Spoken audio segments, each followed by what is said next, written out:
Здравствуйте, ребята! Сегодня я вам расскажу маленькую сказку про курочку Рябу.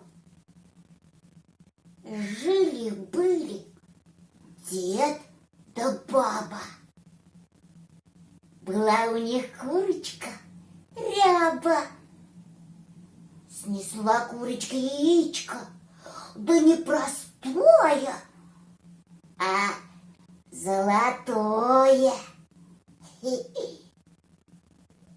Дед бил, не разбил. Баба била, не разбила. А мышка бежала, хвостиком махнула, яичко упало и разбилось.